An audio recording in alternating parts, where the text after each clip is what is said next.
Vamos a ir párrafo por párrafo, ¿ok? Página 501. Legras, profundamente impresionado y no poco intrigado, había buscado sin éxito las filiaciones históricas del culto. Castro aparentemente había dicho la verdad al afirmar que era un secreto.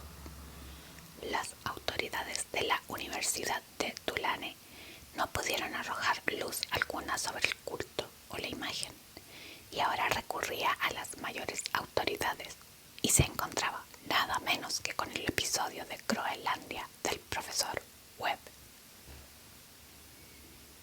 El ferviente interés que despertó el relato de Legras, corroborado por la presencia de la estatuita, tuvo algún eco en las cartas que intercambiaron luego los miembros del Congreso, pero apenas hay alguna cita en el informe oficial. La prudencia es preocupación primordial de aquellos que se enfrentan a menudo a la charlatanería y la impostura. Legras prestó durante un tiempo la estatua al profesor Webb, pero la muerte de este último le fue devuelta y está desde entonces en su casa. Allí la he visto no hace mucho tiempo. Es de veras algo estremecedor e indiscutiblemente parecida a la escultura mencionada en Sueños por el joven Wilcox. No me sorprendió que mi tío se hubiese excitado con el relato del joven.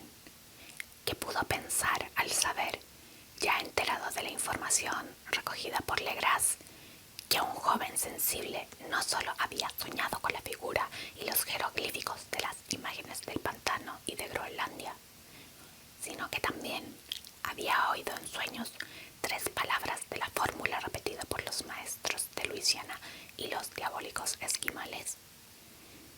Era natural que el profesor Angel hubiese iniciado sin tardar una minuciosa investigación, aunque yo, en mi fuero interno, sospechaba que el joven Wilcox había oído hablar del culto y había inventado una serie de sueños para agrandar el enigma ante los ojos de mi tío. El relato de los otros sueños y los recortes coleccionados por el profesor parecían corroborar la historia del joven, pero mi bien fundado racionalismo y lo fabuloso del asunto me llevaron a adoptar las conclusiones que estimé más razonables, de forma que después de estudiar otra vez el manuscrito y comparar las notas teosóficas y antropológicas con la descripción del culto que había hecho Legras, viajé a Providence para ver al escultor e increparle el haberse burlado de tal modo de un sabio anciano. Wilcox vivía todavía solo en el Fleur de Lis de la calle Thomas, deprimente imitación victoriana de la arquitectura bretona del siglo XVII. La fachada de estuco del hotel lucía enfáticamente entre las atractivas casas coloniales y a la sombra del más bello campanario georgiano que pudiera contemplarse en Norteamérica. Encontré a Wilcox en sus habitaciones, sumido en su labor, y comprendí enseguida, por las piezas que lo rodeaban, que su genio era profundo y auténtico. Creo que durante un tiempo Wilcox figurará entre los grandes decadentes, pues ha cristalizado en arcilla y reflejará un día en el mármol esas pesadillas y fantasías evocadas en prosa por Arthur Machen y que Clark Ashton Smith ha plasmado en versos y pinturas. Moreno, frágil y de aspecto un poco desaliñado, Wilcox se volvió melancólicamente y sin dejar su silla me preguntó qué deseaba. Cuando le dije quién era, manifestó cierto interés, pues mi tío había excitado su curiosidad al examinar sus extrañas pesadillas, aunque sin expresar las razones de ese examen. Sin sacarlo de su ignorancia, traté con tacto hacerlo hablar. Poco tiempo me bastó para darme cuenta de que era totalmente sincero. Hablaba de sus sueños sin dudar un instante. Esos sueños y su residuo subconsciente habían influido profundamente en su arte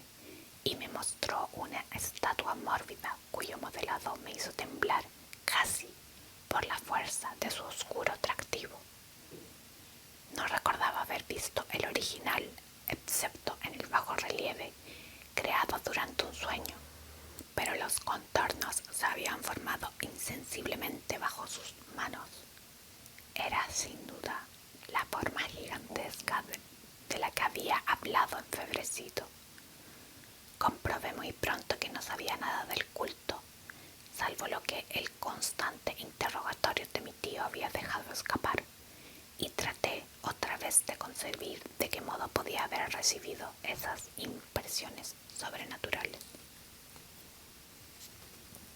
Hablaba de sus sueños de un modo extrañamente poético, haciéndome ver con espantosa claridad la ciudad ciclopia, de piedra verde y musgosa, cuya geometría, añadió curiosamente, era totalmente equivocada, y otra vez con un temor expectante el subterráneo llamado mental.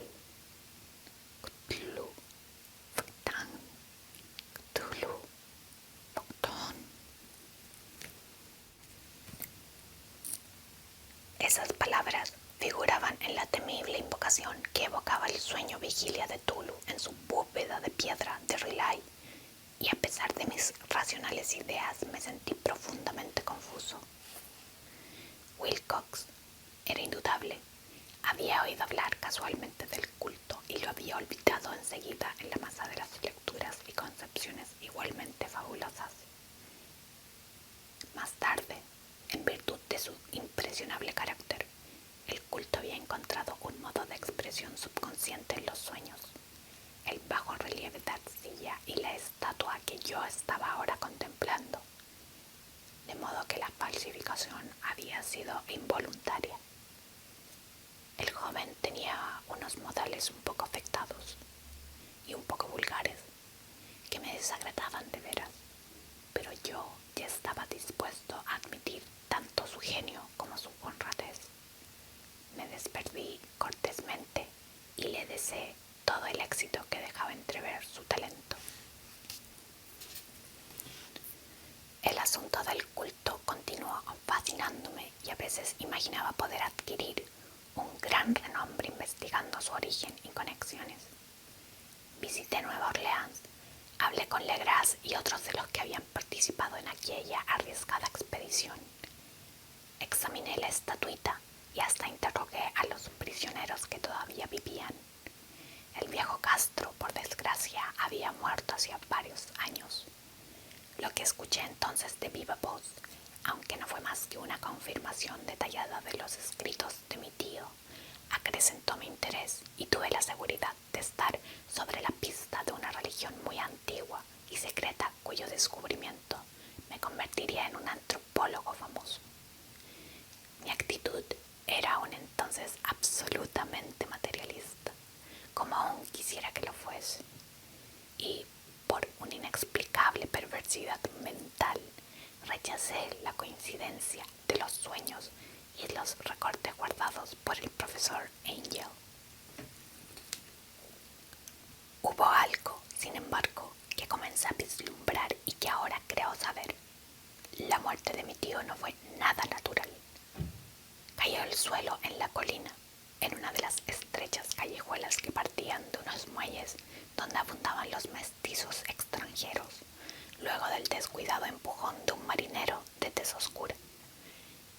Yo no había olvidado que los oficiales de Luisiana se distinguían por la mezcla de sangres y sus intereses marinos, y no me hubiera sorprendido conocer la existencia de agujas venenosas y métodos criminales secretos tan faltos de piedad como aquellas creencias y ritos misteriosos. Legras y sus hombres, es cierto, no habían sido molestados, pero en Noruega acababa de morir un marino que veía cosas. No pudieron haber llegado a oídos siniestros las investigaciones realizadas por mi tío luego de encontrarse con el escultor. Creo hoy que el profesor Angel murió porque sabía o quería saber demasiado. Es posible que me aguarde un fin parecido, pues yo también he aprendido mucho.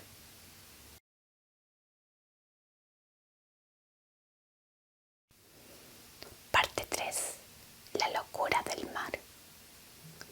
Si el cielo decidiese algún día concederme un insigne favor,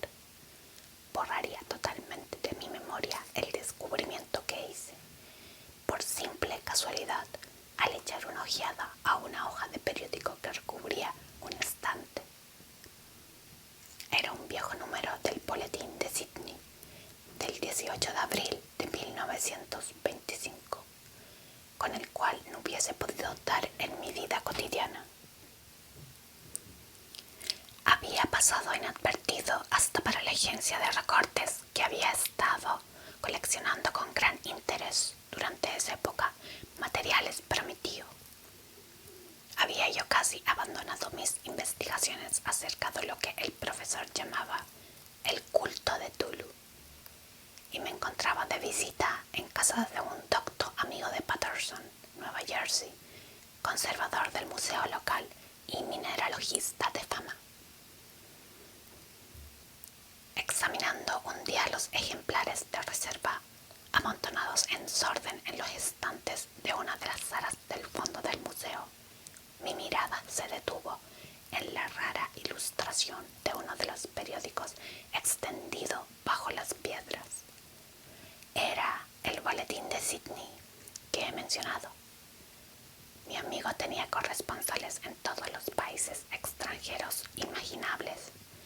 La imagen era una fotografía en sepia de una espantosa estatuita de piedra, casi igual a la que Legras había encontrado en el pantano.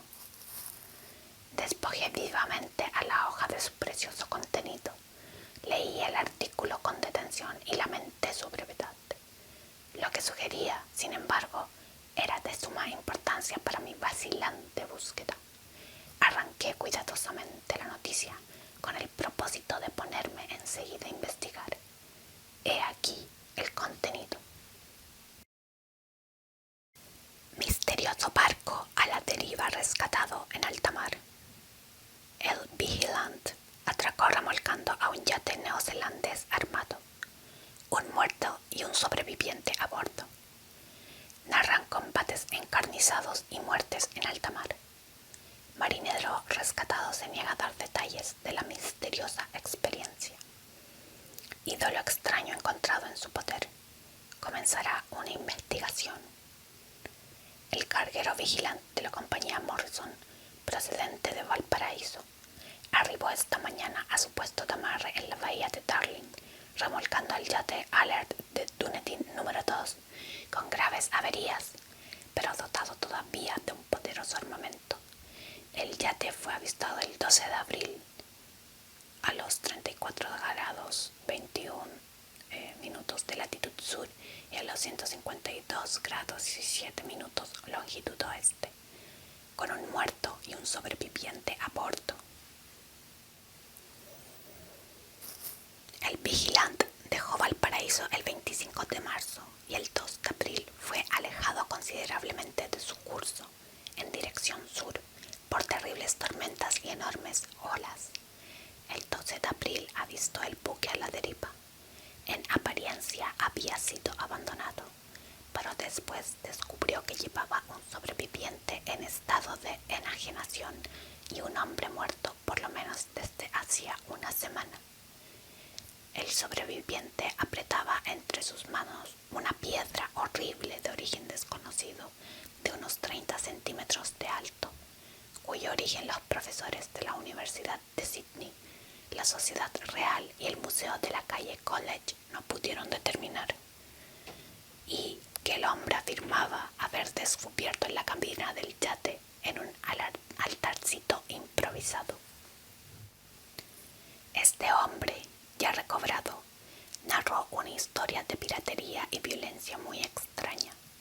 Se trata de un noruego llamado Gustav Johansen, de cierta cultura, segundo oficial en la goleta Emma de Auckland, que partió para el Callao el 20 de febrero con una tripulación de 20 hombres. El Emma, dijo, fue retrasado y alejado un tanto de su ruta por la tormenta del 1 de marzo, y el 22 del mismo mes, a los 49 grados 51 minutos de latitud sur y a los 128 grados 54 minutos de longitud, este encontró al Alert conducido por una tripulación de canacos y mestizos de aspecto patibulario. El capitán Collins no obedeció la orden de dar la vuelta y la tripulación del yate abrió fuego sin aviso con una batería de cañones de bronce particularmente pesada. Los marineros de Lema, dijo el sobreviviente, se resistieron con valentía, y aunque la goleta comenzó a hundirse, pues varios proyectiles habían alcanzado la línea de flotación, consiguieron aproximarse al enemigo y lo abordaron poniéndose a luchar en cubierta. Como los tripulantes del yate combatían de un modo sabio y cruel, tuvieron que matarlos a todos. 3 de los hombres de Lema, incluso el capitán Collins y el primer oficial Gree, murieron, y los 8 restantes, bajo el mando del segundo oficial Johansen, se pusieron a navegar en la dirección seguida, en principio por el yate, a fin de descubrir por qué motivo se les había ordenado cambiar de rumbo. Al día siguiente, desembarcaron en una islita que no figuraba en ningún mapa. 6 de los hombres murieron allí, aunque Johansen se mostró particularmente reticente a este respecto y manifestó que habían caído en una grieta entre las rocas.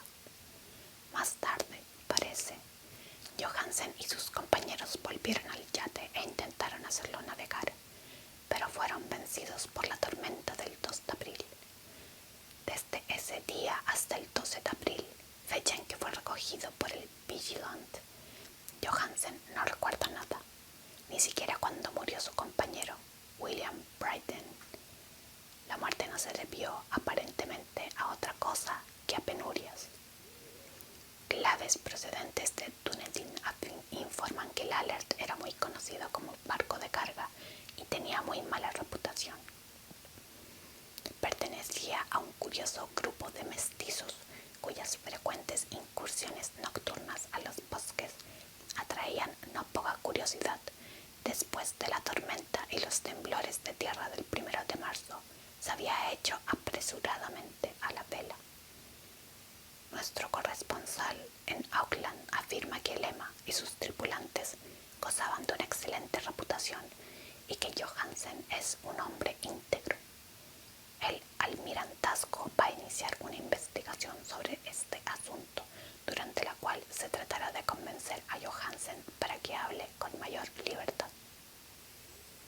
Esto era todo, además de la diabólica imagen. Pero ¿qué pensamientos despertó en mi mente? Estas nuevas y preciosas noticias acerca del culto de Tulu probaban que éste tenía fieles y seguidores tanto en el mar como en la tierra. ¿Qué motivo había animado a la híbrida tripulación a ordenar el regreso del Emma mientras navegaban con su ídolo? ¿Qué isla desconocida era aquella en que habían muerto 6 de los tripulantes, acerca de la cual el contramaestre Johansen se mostraba tan reservado? ¿Qué resultado había tenido la investigación del almirantazgo y a qué se debía y qué se sabía del odioso culto en Dunedin? Y lo más extraordinario, qué profunda y natural relación de hechos era esta, que daba un significado maligno e innegable a los sucesos tan minuciosamente anotados por mi tío. El 1 de marzo, el 28 de febrero, de acuerdo con el uso horario internacional, habían tenido lugar una tormenta y un terremoto. El Alert y su mal encarada tripulación habían dejado rápidamente Dunedin como obedeciendo un imperioso dictado, y en el otro extremo de la tierra poetas y artistas habían comenzado a soñar con una ciclopia ciudad submarina, mientras un joven escultor modelaba en sueños la forma del terrible Tulu. El 23 de marzo la tripulación de Lema desembarcaba en una isla sin nombre, perdiendo allí 6 hombres, y en esa misma fecha los sueños de algunas personas alcanzaron su mayor apogeo y se ennegrecieron con el terror de un monstruo maligno y gigantesco, mientras un arquitecto se enajenaba y un escultor caía presa del delirio. ¿Y qué pensar de esa tormenta del 2 de abril, fecha en que se cesaron todos los sueños de la ciudad sumergida y Wilcox salió indemne de aquella fiebre extraña. Que pensar igualmente de aquellas alusiones del viejo Castro a los antiguos venidos de las estrellas y a su reino próximo y a su culto y a su gobierno de los sueños. Estaba haciendo equilibrios en el borde de un abismo de horrores cósmicos insoportables para un ser humano. En todo caso, no afectaron sino a la mente, pues el 2 de abril puso término de algún modo a la monstruosa amenaza que había sitiado el alma de los hombres. Aquella tarde, después de haber pasado el día enviando telegramas y realizando urgentes preparativos, me despedí de mi huésped y tomé un tren para San Francisco. En menos de una hora llegué a Dunedin, donde, a pesar de todo, descubrí que se sabía muy poco de los extraños miembros del culto que habían vivido en las posadas marineras. El vagabundeo en los muelles era asunto demasiado común y no valía la pena tenerlo en cuenta. Pero algo oí a propósito de una expedición terrestre realizada por estos mestizos, durante la cual se escuchó el débil golpear de unos tambores y se vio un fuego rojo en las colinas lejanas. En Auckland me enteré de que Johansen había regresado a Sydney, donde acababa de sufrir un inútil interrogatorio, con el pelo totalmente blanco, y que luego de vender su casita de la calle West, había regresado con su mujer a su vetusto hogar en Oslo. De su aventura no dijo a sus amigos más de lo que ya sabían los oficiales del almirantazgo, y todo lo que pudieron conseguir fue darme su nueva dirección. Volví entonces a Sydney y hablé sin éxito con gente de mar y miembros de la corte. Vi el Alert en Circular Quay en la bahía de Sydney, pero nada descubrí en su casco. La imagen en cuclillas, de cabeza de pulpo, cuerpo de dragón, alas escamosas y pedestal con jeroglíficos se conservaba en el museo de Hyde Park. Lo examiné con minuciosidad y descubrí que estaba primorosamente labrada y tenía el mismo hondo misterio, extraordinaria antigüedad y sobrenatural rareza de material que el ejemplar más pequeño de Legras. Para los geólogos, me dijo el conservador del museo, la estatua era un enigma horripilante y juraban que no había en el mundo una roca parecida. Recordé, temblando, lo que había dicho el viejo Castro a Legras a propósito de los primeros grandes antiguos. Vinieron de las estrellas y trajeron consigo sus imágenes. Profundamente perturbado, resolví visitar al oficial Johansen en Oslo.